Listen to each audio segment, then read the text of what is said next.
Hello and welcome to the Trust Factor Podcast, the only podcast that guarantees your success when you implement its divine age-old teachings.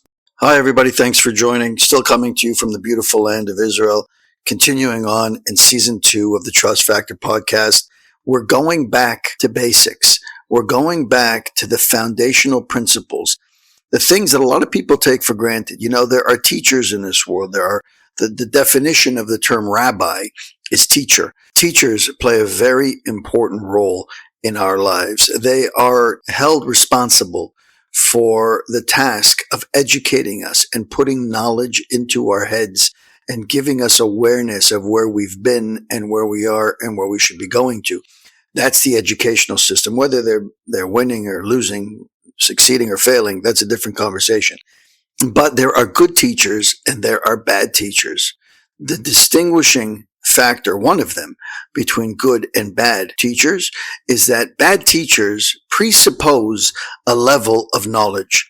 They come into a situation where they're well educated on a subject.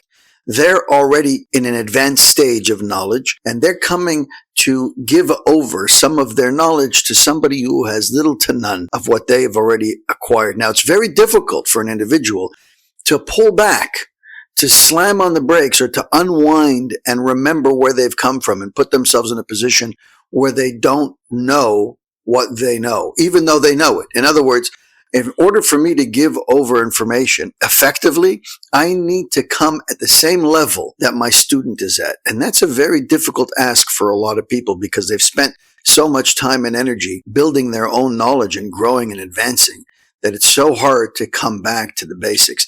But that's what makes a teacher successful. That's what separates them from the pack.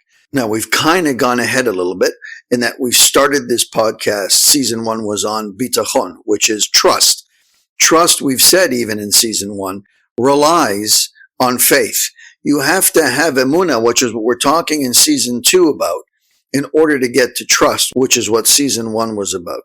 So we've kind of reversed it. In hindsight, we should have done it differently, but we are where we are. So we're going to continue moving forward, but we're going to make those connections.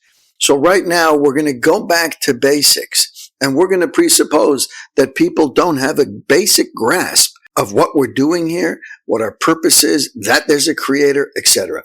The beginning of emunah, it says the following: the Holy Zohar, Kabbalah, Jewish mysticism states that the beginning of emunah is the thought and recognition that there is not only a physical world of the present, but a world to come. Very important to understand that our purpose is really the world to come. That's the end game. That's where we're all going. It's the same place. This world is a tool to be able to utilize, to be able to build our next world. Now, any emotionally healthy individual is not willing to do anything without a purpose. This is a very important concept. For example, if you tell someone to raise their hand and lower it for an entire hour for no reason, he won't agree because he feels like a fool, even if you pay him. Now, if you paid him enough, eventually, obviously, he would do it because he's doing it for the money. But if you just told him to do it, he wouldn't do it, because he doesn't see the point in it. It's meaningless. It doesn't accomplish anything. So if you just say to somebody, raise and lower your hands and do it for the next hour, they'll look at you like you fell from the moon. But if you give them a viable reason for it, then they're in control. Then they understand that there is a purpose. The point is, if there's no purpose behind it, they're not going to do it. Very simple. Or they'll do it for a very short period of time and they will stop. Now, think about this for a second. Look around. Is there anything around you? And I mean absolutely anything. It doesn't matter where you are, at home, at work, in your car, anywhere you are. Look around you and think. Everything that you see was created, number one. It didn't just appear out of thin air, okay? Number one, it was created. But number two, it has a purpose.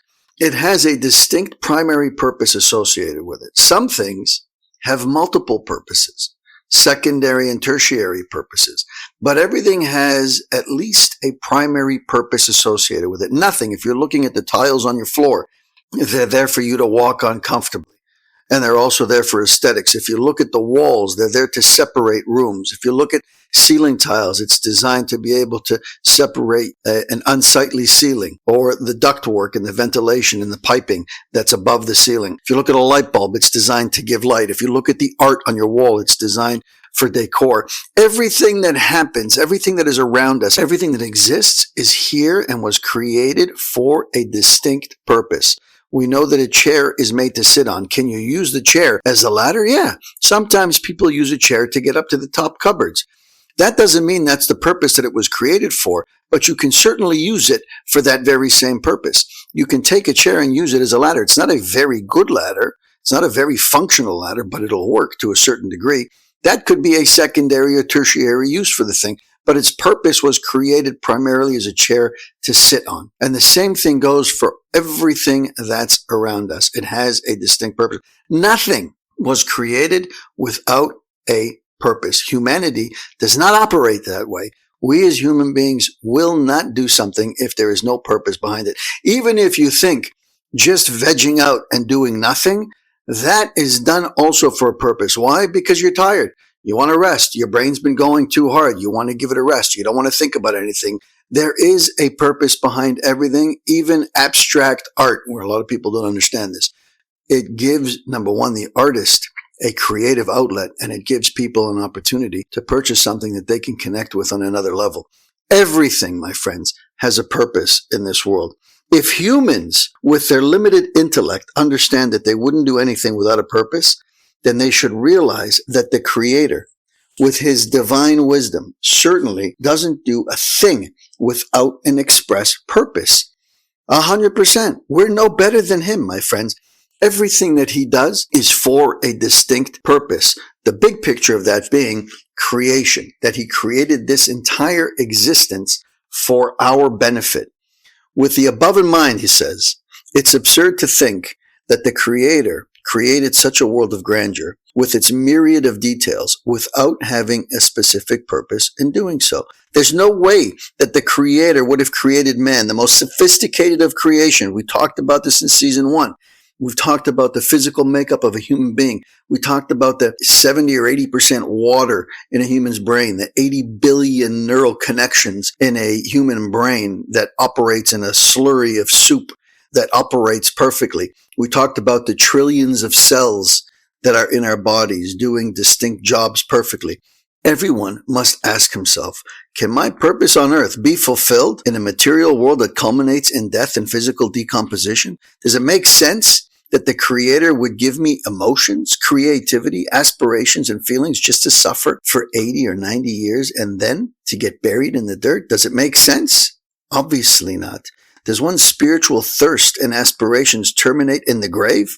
It makes no sense. It's childish when you really think about it. That's impossible, it says. For if so, it would mean that there was no purpose to the entire spiritual and emotional aspects of the individual, that all of our emotions and spirituality and the understanding of this life and the next were for naught. Therefore, there must be some continuation after the physical life. The body terminates where there is an ultimate purpose to the spiritual life, that being the soul. When the body goes, the soul remains. It continues. A soul is a part of God. It comes from him. It is a part of him. It's what he blew into our nostrils. It is, therefore, the same composition of him, which means it cannot be destroyed.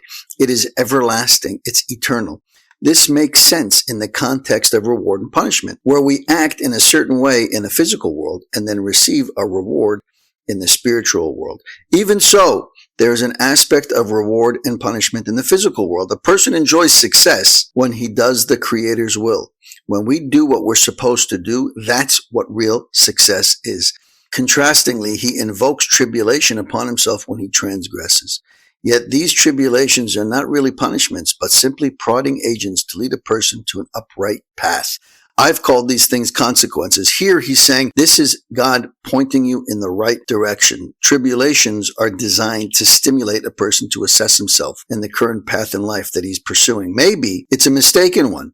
Perhaps he should rectify something. As such, tribulations in this world are neither punishment nor divine revenge. If there were only a physical world, none of this would make any sense. Everything that we do, my friends, is for a higher purpose. It just doesn't make sense, and it is so defeating. It is a letdown to think that everything that we were brought into this world for, the 70, 80, 90, 100 years that we're going to be here, that fly quickly, you all know this. The Torah tells us it's a blink of an eye, heref ein. You blink your eye and it's over. Life is, go into any hospital or old age home and talk to the residents there, people in their 80s, and ask them how quickly life went by. And they will tell you that yesterday they were 20 years old. Yesterday they were 20 years old. What happened? Where did it all go? It goes so quickly, my friends. It doesn't make sense that we're put here for such a short period of time to be able to interact with so many people in so many situations and circumstances, and to connect back to a creator with a set of rules and regulations, and do this, but don't do that if you want to succeed. And our job is to succeed. It simply doesn't make any sense for us to go through all this only to end up in a hole in the ground and it's all over. And it's simply not the case. It isn't. Our soul lives on eternally. We've been here before. Hopefully, we won't have to come back. We will go to the next world and we will remain there. That's the ultimate goal. But in the meantime, we chose to come back. We chose to fix. We chose to make that position of ours in the next world that much greater. And the only way to do it, my friends, is to step up to the plate and follow his instructions. Have an amazing day. Thank you for spending time with us on the Trust Factor podcast. If you've heard something today that moved you, save this episode and share it with someone who might need to hear it. Be sure to subscribe so you don't miss upcoming conversations that challenge, empower, and uplift. And if you're on social media, connect with us. Leave your thoughts. Drop a quote that resonated with you. Hashtag the Trust Factor podcast. Until next time, keep growing in your trust and keep living with purpose. I'm Jesse Revivo, and this has been the Trust Factor Podcast. Thanks for listening.